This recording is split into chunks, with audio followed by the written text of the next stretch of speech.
Hello students, welcome to Indian online study point. आज हम class 8 के चैप्टर 10 के पार्ट 6 को कंप्लीट करेंगे और इसी के साथ आज चैप्टर है ये कंप्लीट हो जाएगा। पार्ट 5 में हमने एंडोक्राइन ग्लैंड्स के बारे में, जिसमें pituitary gland, adrenal gland, thyroid gland, parathyroid gland और इनसे सेक्रेट होने वाले हार्मोन्स के बारे में पढ़ लिया था। इसके साथ ही हमने बैलेंस डाइट के बारे में भी पढ़ा था, जिसमें carbohydrate, protein, minerals, vitamin, roughage, water, ये सभी पाए जाते हैं। आज हम जो पर्सनल हाइजीन है उसके बारे में पढ़ने जा रहे हैं। चैनल को अभी तक सब्सक्राइब नहीं किया है तो सब्सक्राइब कर लीजिए, बेल आइकन को प्रेस करके लाइक और शेयर करना है। पर्सनल हाइजीन यहाँ से हेडिंग लगा के आगे से स्टार्ट करेंगे। For a teenager it becomes more essential to take care of the body. Teenage के दौरान, जैसे कि 13 से 19 तक, जो ये चीज़ ज़रूरी हो जाती है बॉडी केयर करना, अपनी बॉडी के बारे में, शरीर के बारे में, अपने शरीर के बारे में अच्छे तरीके से ध्यान रखना और उसको मेंटेन करना ज़रूरी हो जाता है।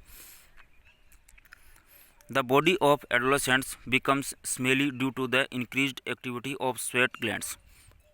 जो एडोलेसेंट्स होते हैं उनकी बॉडी स्मेली हो जाती है, मतलब दुर्गंध वाली हो जाती है। क्यों? क्योंकि इस समय जो स्वेट ग्लैंड होती है, जो पसीने की जो ग्रंथियाँ होती है, वो ज़्यादा एक्टिव होती है और पसीने की ग्रंथियों की ज़्यादा एक्टिव होने की वजह से ज़्यादा पसीना निकलता है और जिस वजह से दुर्गंध आने लगती है। It is thus important to have a bath at least once daily. इसका मतलब है कि एडोलेसेंट्स को, टीनेजर्स को दिन में कम से कम एक बार नहाना अवश्य चाहिए। अपने शरीर को स्वच्छ रखने के लिए नहाना अवश्य चाहिए। फिर है यहाँ गर्ल्स से स्टार्ट करेंगे। Girls need to take special care about personal hygiene during the time of menstrual flow. लड़कियों को स्पेशल इसकी तरफ ध्यान देना चाहिए, क्योंकि हाइजीन की तरफ स्पेशल फोकस करना चाहिए, क्योंकि उनमें मेंस्ट्रुअल फ्लो होता है और मेंस्ट्रुअल फ्लो में जो ब्लीडिंग होती है उस समय उन्हें स्वच्छता का अधिक से अधिक ध्यान रखना चाहिए। फिजिकल एक्सरसाइजेस, हेडिंग लिखेंगे physical exercise. Doing physical exercises is one of the best way to keep our body fit. जो फिजिकल एक्सरसाइज करना है वो एक महत्वपूर्ण और बेस्ट तरीका है अपनी बॉडी को हेल्दी रखने का। तो यहाँ से टीनेजर से स्टार्ट करेंगे। Teenagers must walk and take exercise regularly. जो टीनेजर्स होते हैं उनको चलना चाहिए और एक्सरसाइज करनी चाहिए रेगुलरली, मतलब वॉकिंग करनी चाहिए और इसके अलावा एक्सरसाइज करनी चाहिए। किनको? टीनेजर्स को, क्योंकि इनकी बॉडी इस समय ग्रोथ कर रही होती है और इसलिए इनको अपनी बॉडी को मेंटेन करना ज़रूरी हो जाता है। फिर है एडोलेसेंट प्रेगनेंसी। अब एडोलेसेंट होते हैं, कहने का मतलब जो किशोर होते हैं, और उसके बाद में उसमें जो प्रेगनेंसी है वो किस प्रकार से रिलेटेड है, प्रेगनेंसी कब होनी चाहिए और प्रेगनेंसी कब नहीं होनी चाहिए, ये हम इसमें पढ़ेंगे। तो इसमें हेडिंग लिखेंगे एडोलेसेंट्स प्रेगनेंसी। इसमें यहाँ से in our country the legal age of marriage is 18 years for girls and 21 years for boys. हमारे देश में, हमारी कंट्री के अंदर लड़के की शादी की उम्र कितनी है? 21, और लड़की की कितनी है? 18 वर्ष। This is because girls below 18 years are not mentally और फिजिकली प्रिपेयर्ड फॉर मदरहुड। क्योंकि इससे कम उम्र की जो लड़कियां होती है, 18 वर्ष से कम उम्र की जो लड़कियां होती है, वो मेंटली प्रिपेयर्ड नहीं होती है और शारीरिक रूप से भी तैयार नहीं होती है। किसके लिए? माँ बनने के लिए। तो यहाँ मदरहुड तक इसको कर लेंगे। फिर यहाँ से स्टार्ट करेंगे टीनेज प्रेगनेंसी ऑल्सो। यहाँ ऑल्सो को हटा देंगे, यहाँ लिखेंगे teenage pregnancy curtails the chances of higher education and employment opportunities for young girls।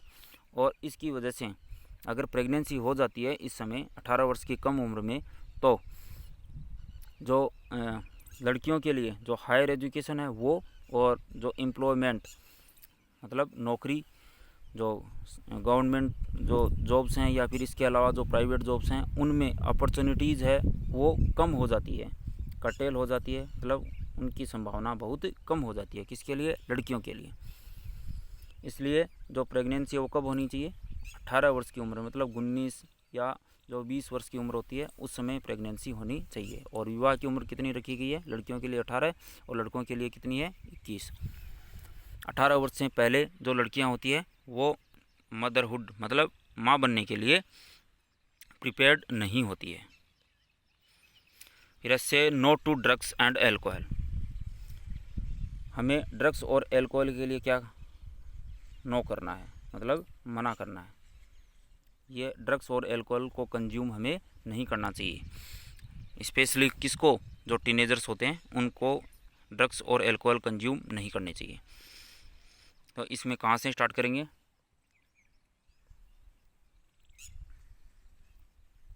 यहाँ से, drugs are chemical substances that produce changes in the physical, mental, behavioural and emotional setup of an individual. जो chemical हैं जो कि किस में पाए जाते हैं? ड्रग्स और जो अदर जो जैसे हेरोइन है, चरस है, इनमें क्या पाए जाते हैं? केमिकल्स पाए जाते हैं। और ये क्या काम करते हैं? ये हमारी जो फिजिकल है, मेंटल है और बिहेवियरल है और इमोशनल जो सेटअप है उसको चेंज कर देते हैं, बदल देते हैं, जिससे चिड़चिड़ापन आ जाता है और आर्थिक रूप से भी नुकसान होता है। फिर drugs are addictive and harmful for the body. जो ड्रग्स होते हैं वो एडिक्टिव होते हैं। एडिक्टिव मतलब इनकी आदत हो जाती है, मतलब एक बार इनकी आदत हो गई तो उसके बाद में इनके लिए बिना, इनको ग्रहण किए बिना हम नहीं रह पाते हैं। तो और ये शरीर के लिए भी नुकसानदायक होते हैं। Drugs रूइन both health and happiness. जो ड्रग्स होते हैं उससे हमारे शरीर का तो नुकसान होता ही है और इसके साथ में हमारी जो हंसी खुशी भरी ज़िंदगी होती है उस पर भी ग्रहण लग जाता है, उससे भी नुकसान होता है।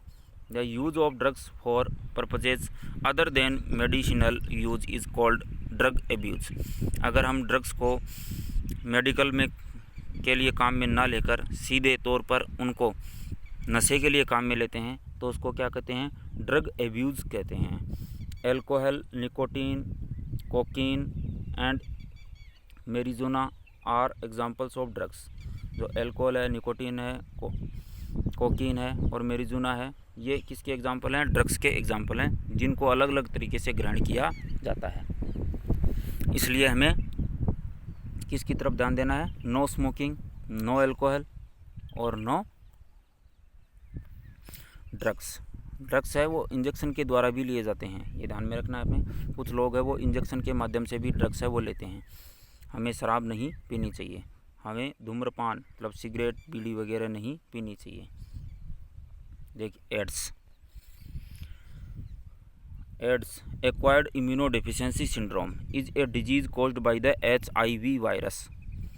जो एक्वायर्ड इम्यूनोडेफिशिएंसी सिंड्रोम है, एड्स है, वो किसके द्वारा उत्पन्न की जाती है? HIV वायरस के द्वारा उत्पन्न की जाती है, पैदा की जाती है। This virus destroys the defence mechanism of the body. जो HIV वायरस है वो हमारी बॉडी के डिफेंस मैकेनिज्म को डिस्ट्रॉय कर देता है। कहने का मतलब हमारी बीमारी से लड़ने की जो क्षमता है वो कम हो जाती है। It can pass from an infected person to a normal person. ये इन्फेक्टेड पर्सन से किस नॉर्मल जो पर्सन होता है उसमें फैलती है। कहने का मतलब जो बीमार व्यक्ति है उससे दूसरे व्यक्ति में ये फैलने वाली बीमारी है। कौन सी? एड्स। और ये किस किस तरीके से फैलती है उसको देख लेते हैं। बाय शेयरिंग सिरिंज, जो सिरिंजेज होती हैं उनको शेयर करने से। यूज्ड फॉर इंजेक्टिंग ड्रग्स, जो कि किसके लिए काम में लिए जाते हैं? ड्रग्स को इंजेक्ट करने के लिए सिरिंज वगैरह काम में ली जाती है। अगर वो सिरिंज किसी बीमार व्यक्ति के द्वारा काम में ली गई है पहले से, तो जो बाद में जो हेल्दी जो पर्सन है उसको काम में ले रहा है उसको भी ये बीमारी हो जाती है। ब्लड ट्रांसफ्यूज़न, अगर बीमार व्यक्ति से ब्लड है वो ट्रांसफ्यूज़ किया जाता है दूसरे हेल्दी व्यक्ति के अंदर, तो उसमें भी ये बीमारी हो जाती है। सेक्सुअल कॉन्टैक्ट से ये बीमारी होती है। और ये सेक्सुअल कॉन्टैक्ट किसके साथ में होता है? इन्फेक्टेड पर्सन के साथ में अगर सेक्सुअल कॉन्टैक्ट होता है तो उससे बीमारी फैलती है। कौन सी? AIDS. It can also pass on to an infant from the milk of an infected mother. और ये बीमारी जो बच्चा होता है उसमें भी हो सकती है। किसकी वजह से? अगर इन्फेक्टेड मदर है, वो बच्चे को दूध पिला रही है, तो बच्चे को भी क्या हो जाती है? एड्स की बीमारी हो जाती है। तो इस तरीके से एड्स है वो फैलती है। और एड्स की फुल फॉर्म क्या है? Acquired immunodeficiency syndrome. फिर नोट देखिए, AIDS does not spread by sharing food और shaking hands with infected persons. तो ये हमारी जो समाज में जो भ्रांति है कि फूड को शेयर करने से या फिर हाथ मिलाने से एड्स की बीमारी फैलती है, तो ये बिल्कुल क्या है?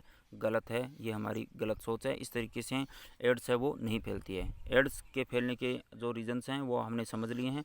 ये जो सिरिंजेज हैं उनको शेयर करने से, ब्लड के ट्रांसफ्यूजन से और सेक्सुअल कॉन्टैक्ट से फैलती है।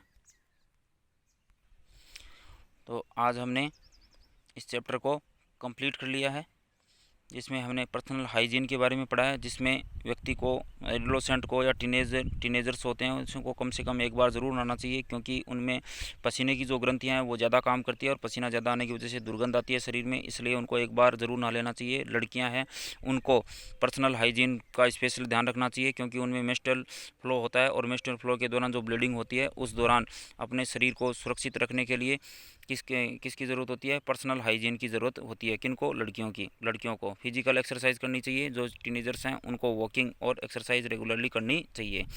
एडोलेसेंट्स जो प्रेगनेंसी है वो 18 वर्ष की उम्र के बाद में होनी चाहिए। 18 वर्ष की उम्र तक लड़कियों की शादी नहीं करनी चाहिए और 21 वर्ष की उम्र तक लड़कों की शादी नहीं करनी चाहिए, क्योंकि इससे पहले जो लड़कियां होती है वो माँ बनने के लिए तैयार नहीं होती है। और इसकी वजह से जो लड़कियां होती है, अगर वो माँ बन जाती है 18 वर्ष से कम उम्र से पहले, तो उनके लिए किस किस चीज़ का नुकसान होता है? उनमें जो एम्प्लॉयमेंट जो अपॉर्चुनिटीज़ है वो कम हो जाती है और हायर एजुकेशन को ऑब्टेन करने की जो संभावना है वो भी कम हो जाती है। हमें ड्रग्स और एल्कोहल के लिए मना करना चाहिए। हमें किसी भी प्रकार से स्मोकिंग नहीं करनी चाहिए, एल्कोहल शराब नहीं पीनी चाहिए और ड्रग्स को नहीं लेने चाहिए। ड्रग्स में जैसे कि एल्कोहल, निकोटीन, कोकीन और मैरिजुना है, इनको हमें इंजेक्शन के माध्यम से ग्रहण नहीं करना चाहिए, क्योंकि ये सब किसके लिए है? मेडिसिनल यूज़ के लिए होते हैं। अगर हमें इन्हें रेगुलरली काम में ले रहे हैं, इसका मतलब हम किस कंडीशन में आ गए हैं? ड्रग एब्यूज़ वाली कंडीशन में आ गए हैं। एड्स है वो एक्वायर्ड इम्यूनो डिफिशियंसी, और ये किसकी वजह से होती है? HIV वायरस की वजह से होती है। और ये डिफेंस मैकेनिज्म यानी हमारी बीमारी से लड़ने की क्षमता को कम कर देते हैं, और ये ब्लड ट्रांसफ्यूजन की मदद से, सेक्सुअल कॉन्टैक्ट की वजह से और सिरिंज को शेयर करने की वजह से फैलते हैं। एड्स कभी भी फूड को शेयर करने से या फिर इन्फेक्टेड पर्सन से हाथ मिलाने से नहीं फैलती है। तो आई थिंक आपको आज का सेशन समझ में आया होगा। अब आप चैनल को सब्सक्राइब कर लीजिए, बेल आइकन को प्रेस करके लाइक और शेयर करना।